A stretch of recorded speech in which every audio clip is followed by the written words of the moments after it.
माता लक्ष्मी को सबसे ज्यादा प्रिय प्रसाद कौन कौन सा होता है? जल्दी बोलो जरा, जल्दी से बताओ। माता लक्ष्मी का प्रिय प्रसाद कौन सा है? कोई कहेगा खीर, कोई कहेगा सीरा हलवा, कोई कहेगा सिंघोड़ा, कोई कहेगा सीताफल, कोई कहेगा फल। पर माता लक्ष्मी के लिए सर्वश्रेष्ठ अगर कोई पकवान है, माता लक्ष्मी के लिए अगर सर्वश्रेष्ठ यदि कोई भोग है, अगर कोई ने लक्ष्मी जी को शहद का यदि भोग लगाया है तो उसके घर में कभी गरीबी नहीं आ सकती, वो उन्नति की ओर बढ़ता है। बहुत कम लोग होते हैं जो लक्ष्मी जी को शहद का भोग लगाते हैं। मेरे हिसाब से तो यहां भी जितने बैठे होंगे इसमें भी कुछ ही होंगे गिने चुने जो लक्ष्मी जी को शहद का भोग लगाते है। कोई है शहद का जो भोग लगाते लक्ष्मी जी को? तो लक्ष्मी जी को शहद का भोग लगा। लक्ष्मी को शहद की प्रियता, मधु की प्रियता। के घर में संपदा की कमी होती है, जिसके घर में कर्जा बढ़ जाता है, लक्ष्मी नहीं आती, बहुत टेंशन की जिंदगी जीता है मनुष्य, व्यापार चल नहीं रहा, बहुत तकलीफ का जीवन चल रहा होता है, तो आज भी नियम है महाराज, आज भी नियम कि सोमवार शुक्रवार ये 2 बार ऐसे हैं, इन 2 बार को यदि कटोरी में थोड़ा सा शहद रखकर, मधु रखकर यदि लक्ष्मी जी का स्मरण किया जाए और माता लक्ष्मी जी का स्मरण कर कर एक लाल पुष्प उस कटोरी के सम्मुख में माता लक्ष्मी का नाम लेकर रखा जाए और बाद में वही शहद, वही मधु और वही पुष्प सोमवार का दिन और शुक्रवार के दिन लक्ष्मी का पूजन कर कर, स्मरण कर कर, दूसरे दिन शुक्रवार के दिन पूजन करें, शनिवार के दिन उस मधु का, उस पुष्प का विसर्जन करें, सोमवार के दिन पूजन करें लक्ष्मी जी का स्मरण कर कर, और मंगलवार के दिन अगर विसर्जन करें, 5 या 7 सोमवार या शुक्रवार को यदि आप मधु का भोग लक्ष्मी जी को लगाना प्रारंभ कर दें, शिव का नाम स्मरण कर कर, तो उसके घर में कभी संपदा की कमी नहीं होती, लक्ष्मी उस संपदा को बढ़ाती है। और हम तो यहां तक कहेंगे, प्रयास करो, अगर आपके घर में छोटा सा शिवलिंग विराजमान है, आपके घर में अगर छोटा सा शंकर जी का शिवलिंग है, छोटा सा शंकर भगवान का शिवलिंग है, या आपके घर में कुबेरेश्वर धाम का कंकर है, और आपके घर में यदि शंकर भगवान का शिवलिंग है, या सीहोर का रुद्राक्ष हो, या शंकर भगवान का शिवलिंग हो, या कंकर शंकर हो, तो निवेदन है जहां पर भी शिवलिंग आपके घर में विराजमान है, अगर छोटी सी कटोरी में एक बेलपत्र को आप नीचे रखिए, छोटी सी कटोरी उस बेलपत्र के ऊपर रखकर उसमें थोड़ा सा मधु, शहद, शंकर भगवान की साक्षी में शिव जी के सामने अगर शुक्रवार की शुक्रवार रखना प्रारंभ कर दो, धीरे धीरे संपदा की वृद्धि अपने आप होना प्रारंभ होगा। मधु, देवी भागवत का यह प्रसंग है, 6ठे स्कंद का 16वां और 17वां अध्याय देवी भागवत का वर्णन करता है। मां लक्ष्मी पृथ्वी पर आ गई, रात्रि को देखा कहीं स्थान नहीं, एक बूढ़ी के स्थान पर, बूढ़ी के दरवाजे पर जाकर विनय करी, शहद मधु पाने को मिला, वर दे दिया, मैं तुझे वर देती हूं, तेरे घर में कभी संपदा की कमी नहीं आई। तूने मुझे मधु दिया है, तूने मुझे शहद दिया है। 56 भोग दीपावली के दिन माता लक्ष्मी को लोग लगाते हैं, ढेरों सारा गुजिया, पपड़िया, बर्फी, चक्की, मठरी, खाजे, पपड़िया सब लक्ष्मी जी को भोग लगाते हैं। पर यदि एक पान के पत्ते पर भी एक बूंद अगर शहद का दीपावली के दिन अगर रात्रि को भी लक्ष्मी को भोग लगा दिया जाए तो कभी संपदा कम नहीं, कभी संपदा। एक बूंद मधु का, शहद का यदि सामने रखा जाए, लक्ष्मी जी के भोग लगाया जाए, तो संपदा की कमी नहीं आ सकती, क्योंकि मां वर देती। पहर के बाद में तोड़ी गई बेलपत्र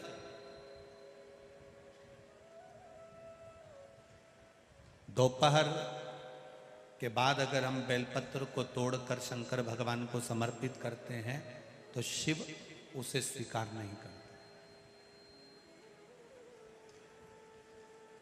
फूल सूर्य की किरण निकलती है, प्रकाश थोड़ा सा हो जाता है, थोड़ा सा उजाला हो जाए और रात्रि सूर्य अस्त के पहले पुष्प को हम तोड़ सकते हैं, फूल हम तोड़ सकते हैं। बेलपत्र सुबह से लेकर दोपहर तक हम तोड़ सकते हैं, पर दोपहर के बाद में बेलपत्र को नहीं तोड़ा जाता।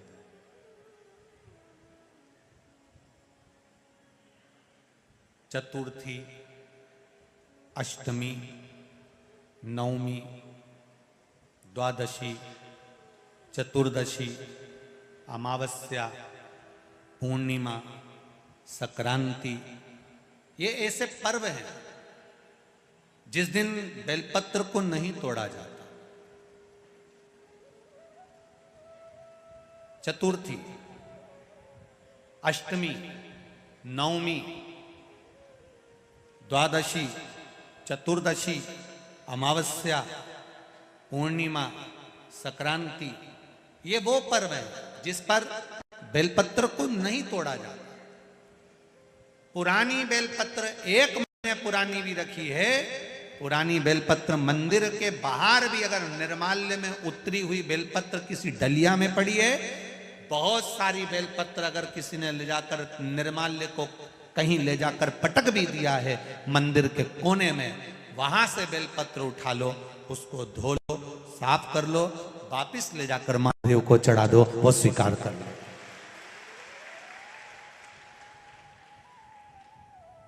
पशुपति व्रत कर रहे हो, चतुर्थी पड़ गई, अष्टमी पड़ गई, द्वादशी पड़ गई, बच्चों से मत कहो कि बेलपत्र तोड़ कर लाओ। बच्चों से कहो जाओ शंकर जी के मंदिर में कहीं डलिया में कहीं 1-2 बेलपत्र भी, 1 बेलपत्र भी अगर कहीं साइड में पड़ी हो, उसको उठा लाओ, धो, बाबा के थाली में रख लो और पशुपति व्रत पर भी चढ़ा दो। दोपहर के बाद में पूजन करने जा रहे हो, बेलपत्र दोपहर के बाद ना तोड़वाइए। फूल सुबह प्रकाश होने से लेकर रात्रि को, शाम को जब सूर्य अस्त हो उसके पहले फूल आप तोड़ लो, मना नहीं है, दिन भर का समय आपके पास है, पर रात्रि में फूल नहीं तोड़ा जाता। शंकर भगवान पर समर्पित कोई प्रसाद शिव जी को चढ़ाया गया, कोई प्रसाद रात भर नहीं रखना चाहिए। आप लोग तो संकट सोमवार अगर किसी ने करे हों, किसी ने करे संकट सोमवार या 16 सोमवार, हाथ उठाओ, किस किस ने करे हैं, पहले करें आप लोगों ने, रखो। जो लोग 16 सोमवार करे हुए होते हैं, संकट सोमवार करे हुए होते हैं, उनको मालूम होता है, उनके स्मरण में रहता है कि संकट सोमवार का जो प्रसाद होता है उसको रात भर नहीं रखते। उसका कारण स्कंद पुराण में भी कहा गया, उसका कारण शिव महापुराण में भी वर्णन किया गया। शंकर भगवान का प्रसाद, शिव जी का प्रसाद, अगर जितना जितना अंधेरा बढ़ते चले जाता है, जितना जितना रात्रि होती चली जाती है और दूसरा दिन अगर लग जाता है, तो उस प्रसाद पर आपका हक नहीं रहता, उस प्रसाद पर फिर चंड का हक हो जाता, फिर उनके गणों का हक हो जाता है, फिर आपका हक समाप्त।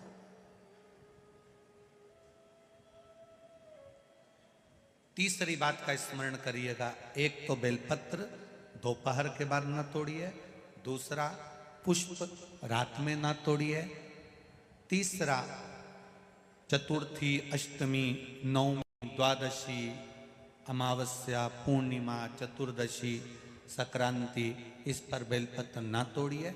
मंदिर की चढ़ी हुई, कहीं रखी हुई, कहीं अगर निर्माल्य में भी कहीं ले जाकर पड़ी है, वो भी समर्पित कर सकते हो।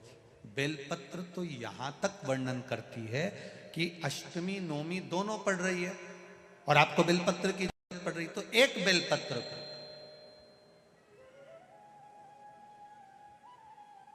आप एक बेलपत्र को या तो वस्त्र में संजो कर रख लो, रख सकते हो, संभाल के रख लो, ना बने तो तुम्हारी जो पाठ पढ़ने की पुस्तिका होती है, जिसको तुम भजन गा लेती हो, पढ़ लेती हो, राम रक्षा स्तोत्र, हनुमान चालीसा, गोवर्धन चालीसा, जो पढ़ लेती हो, उसी में रख लिया और वही बेलपत्र वापिस हमको प्राप्त हो गई। हमने वही शिव जी को वापिस चढ़ा दी और उससे हमको फल की अनुभूति प्राप्त हो गई। भागवत जी में लिखा है, शिव महापुराण में लिखा है, जग में रहो तो ऐसे रहो जैसे जल में कमल का फूल रहे। कीचड़ कमल के पुष्प पर नहीं लगना चाहिए। कीचड़ अगर कमल के पुष्प पर लगेगा तो श्रेष्ठ होगा क्या? नहीं। संसार में रहो मना नहीं है, ये झूठे संसार में हमें रहना पड़ेगा, परिवार में हमें रहना पड़ेगा, कुटुंब कबीले में हमें रहना पड़ेगा, सारे परिवार में तुम रहो, पर एक बात का ध्यान रखकर रहना कि हमें संसार में रहना, पर संसार का कीचड़ हमारे ऊपर नहीं लगना चाहिए। कोई तुमसे कह दे कि इससे कोई घर छूटे, इससे कोई परिवार छूटे, के रखना, 2 मिनट में छोड़ दूंगी, 2 मिनट में। तो कहां जाएगी छोड़ के? तो चिल्ला के मैं तो वृंदावन चली जाऊंगी, ने मथुरा चली जाऊंगी, ने गोवर्धन चली जाऊंगी। काय के लिए जाए? वहां कोई संत मिलेगा, उसकी शरण में चली जाऊंगी। आप लोगों की जो विचार दृष्टि है ना, यही है। बोलो सही है कि गलत है? कोई संत मिले, कोई साधु मिले, कोई तपस्वी मिले, उसकी शरण में जाऊंगी। पर शिव महापुराण तो स्पष्ट मना करती है। शिव महापुराण की कथा कहती है, तुम संत के ढूंढने के लिए वृंदावन काय को जाओ, तुम संत को ढूंढने के लिए मथुरा काय को जाओ, तुम संत को ढूंढने के लिए हरिद्वार काय को जाओ, तुम संत को ढूंढने के लिए मां काशी काय को जाओ, तुम संत को ढूंढने के लिए सीहोर काय को आओ। तुम तो अपने घर में कोई ऐसा संत पैदा कर दो कि दुनिया तुम्हें ढूंढती हुई आए। तुम काय को जा रहे हो किसी संत की शरण में? संत अपने घर में पैदा होना चाहिए।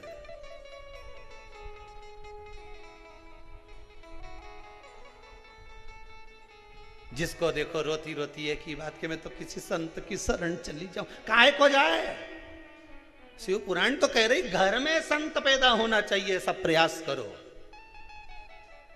25-50 लोगों को बिठा कर देखना, बात करके देखना, और साहब तुम्हारा कितना बच्चा? तो क्या हमारा 2-3 बच्चा। अच्छा, तुम्हारा कितना बच्चा? क्या हमारा 2, कोई क्या हमारा 1।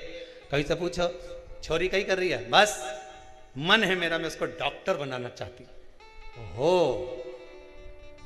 उससे पूछा तुम? बस मैंने तो सीए की पढ़ाई में लगा दिया उसको, सीए बनाना चाहूँ। कोई तुमसे पूछे तो तुम क्या जवाब दोगे? बोलते जाओ मैं सीए बनाना चाहूँ, कोई कि मैं इंजीनियर बनाना चाहूँ। 50 लोगों को क्या, पूरी पृथ्वी के लोगों को बिठा कर देख लेना, 50 रिश्तेदारों को बिठा कर देख लेना, एक ही बात के, कोई कि मैं इंजीनियर बनाना चाहूँ, कोई कि मैं डॉक्टर बनाना चाहूँ, कोई कि मैं अपनी छोरी के कलेक्टर बनाना चाहूँ। पर आज तक किसी के मुंडा से नहीं निकला कि मैं इसको सावित्री और सीता बनाना चाहूँ। आज तक निकला किसी के मुंह से कि इसको मैं सावित्री बनाऊंगी, इसको मैं सीता बनाऊंगी, ने मेरे बेटे को प्रहलाद बनाऊंगी, ने ध्रुव बनाऊंगी, ने स्वामी विवेकानंद बनाऊंगी, ने रामकृष्ण परमहंस बनाऊंगी, ने जगत गुरु शंकराचार्य बनाऊंगी? एक के मुंडा से नहीं निकला। जिसके मुंह से निकला डॉक्टर बनाऊंगी, ने इंजीनियर बनाऊंगी, ने मैं ये बनाऊंगी, ने फलाना बनाऊंगी, ने ढिमका बनाऊंगी, है सब के मुंडा से निकले मैं ये बनाऊं, पर एक के मुंह से नहीं निकले कि मैं स्वामी विवेकानंद बनाऊंगी, मैं रामकृष्ण परमहंस बनाऊंगी, मैं जगत गुरु शंकराचार्य जैसा बनाऊंगी, मैं अपनी बेटी को सावित्री बनाऊंगी, मैं अपनी बेटी को सीता जैसी बनाऊंगी कि कहीं पर भी रहे पर मन उसका अपने पति के चरणों में लगा रहे। ऐसा बनाने का मैं प्रयास करूंगी। पर मुंडा से निकले तब तो डॉक्टर बनाऊंगी।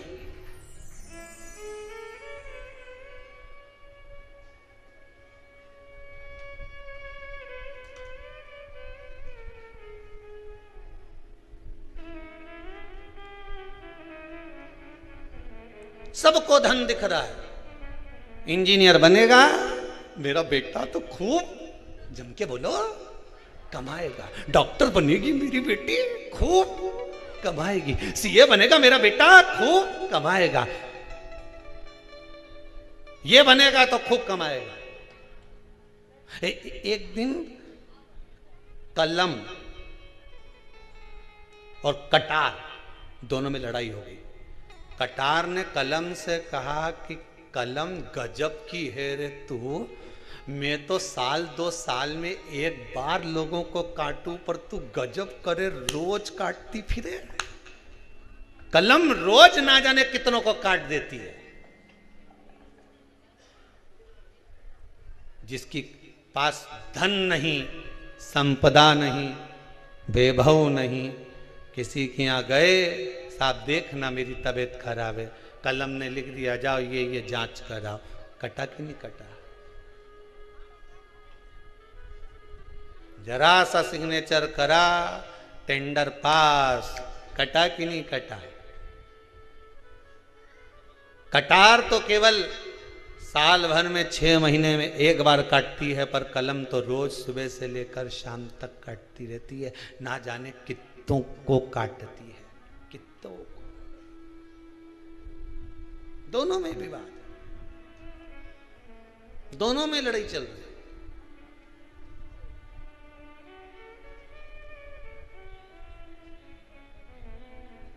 अपने बच्चों को स्वामी विवेकानंद बनाने का प्रयास तो करो। हम फिर निवेदन करेंगे, बच्चों को डॉक्टर बनाओ, इंजीनियर बनाओ, सीए बनाओ, कलेक्टर बनाओ, एसपी बनाओ, डीएसपी बनाओ, तुम्हारी मर्जी, पड़े छोरा के मंत्री, संतरी, कलंतरी, जो बनाना हो सब बनाओ। पर निवेदन है, अपने बच्चों को सबसे पहले संस्कारवान बनाओ। बेटा डॉक्टर बन जाएगा, क्लिनिक छोड़ कर नहीं आएगा, ने डोकरी तड़प तड़प के मर जाएगी, पड़ोसी का बेटा उन समाज।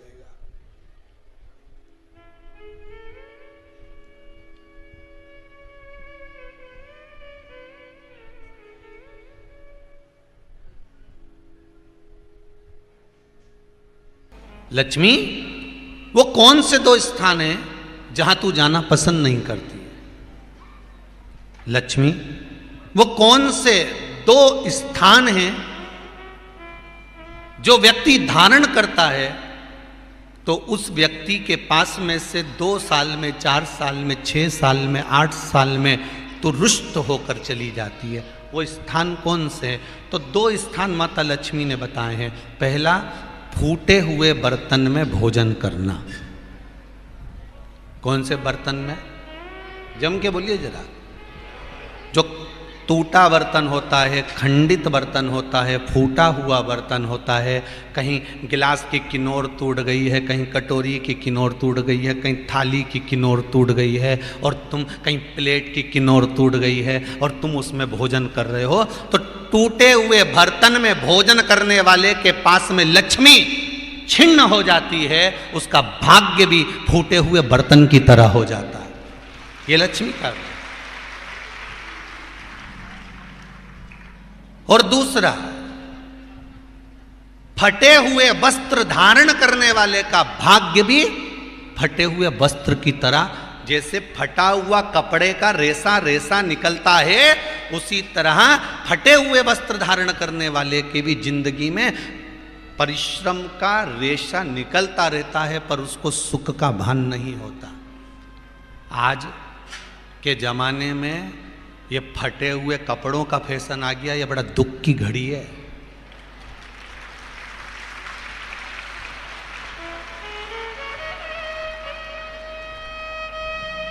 ये बड़ी दुख की घड़ी है महाराज, और लोग उसको फैशन समझ रहे हैं। पहले तो कम फटा होता था, पर आज के जमाने में तो इतना इतना फट गया, ऐसा लगता है कि दिवाली का बम चलाने गया था दीपावली पे और बम कपड़ों के बीच में से फट गया।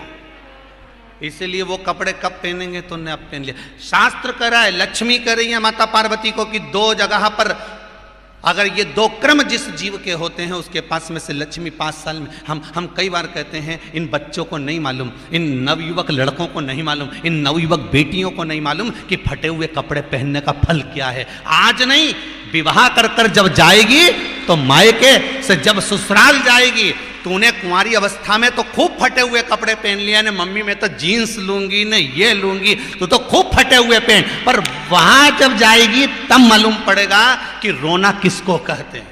आज तो पहन लो। वो उसी में की बात है, कल वाली बात याद कर लो, अभी खाओगे तो कुछ दिन के बाद ब्लड बनेगा, और ब्लड बनेगा तब जाके ये शरीर में दौड़ेगा। आज की आज तुमने रोटी खाई तो क्या आज की आज ब्लड बन गया? जम के तो बोलो रे खरगोन वालों, नहीं बनाना।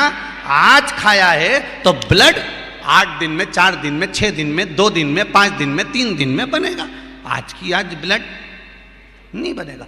आज खाया तो 2 दिन में ब्लड तैयार होकर तुम्हारे शरीर में दौड़ेगा, शरीर में दौड़ेगा तो तुम्हारा शरीर भी चलेगा। उसी तरह तुमने अगर युवानी अवस्था में, कुंवारी अवस्था में ये फटे हुए कपड़े पहने हैं, तो जब तुम्हारी अवस्था बढ़ेगी ना, आज नहीं रोना पड़ रहा। आज के जमाने में तो फैशन है साहब, फैशन है तो आज पहन ले, बाद में रो ले, रो बाद में बैठ। नहीं, ताली बजाने से कुछ नहीं होगा री जीजियो, फालतू की बात है। आज यहां से जाते से ही अपने को एक ही काम करना, जितना फटा हुआ कपड़ा है इनके सबके पोछा लगा दो, बाल्टी में डुबाई डुबाई के।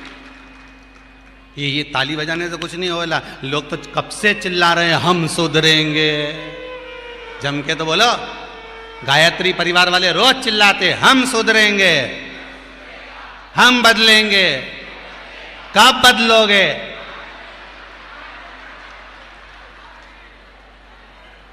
जबरदस्ती का चिल्लाता फिरो हम बदलेंगे, हम बदलेंगे। काहे के बदले? तुमसे ज्यादा तो मेहंदी बदल गई, यहां थी।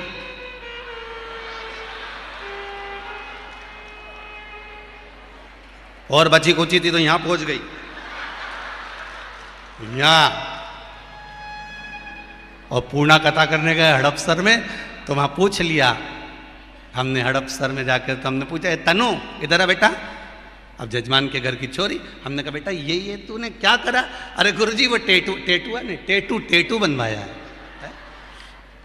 हमने कहा कितने का बनवाया? अरे गुरुजी 700 रुपये का। हमने कहा तुम मुंबई पूना वाले फालतू का खर्चा करते हो, 700 रुपये का कहीं गाय को चारा देते तो बेचारी 2-4 दिन तक खाती। अब 700 रुपये का तूने टेटू बनवाया। अरे गुरुजी फैशन चल रहा है। तब हमने कहा बनवाने की जरूरत क्या थी, खुद बना लेती, फ्री में बन जाता। तो क्या गुरुजी अपना हाथ नहीं पहुंचे? नहीं। हमने कहा कैसे नहीं पहुंचे? पहले दीवार पे बनाओ, उन्हें चिपक जाओ। कैसे नहीं पहुंचे?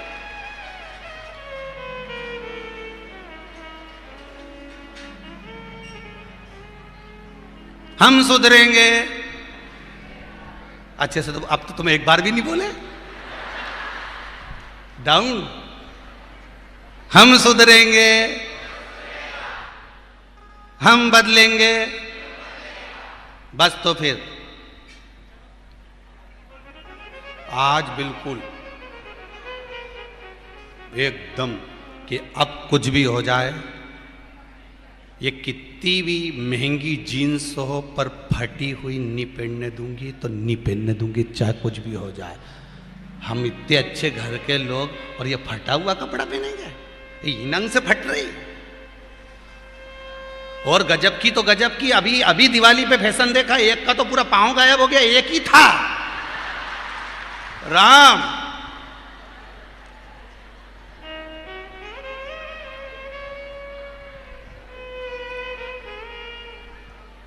ए सुधर जाओ रे, जितने सुन रहे हो, नहीं तो सिधर जाओ रे। सुधरना जरूरी है।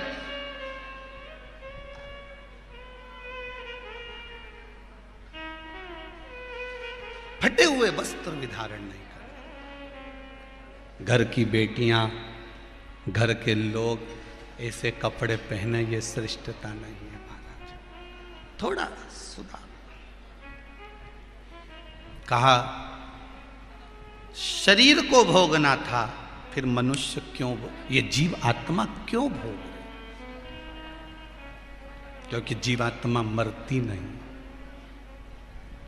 इसको जब भुगताया जाता है तो ये भोगती रहती है, तड़पती है, चिल्लाती है, अब नहीं करूंगी गलती, क्षमा कर दो मुझको।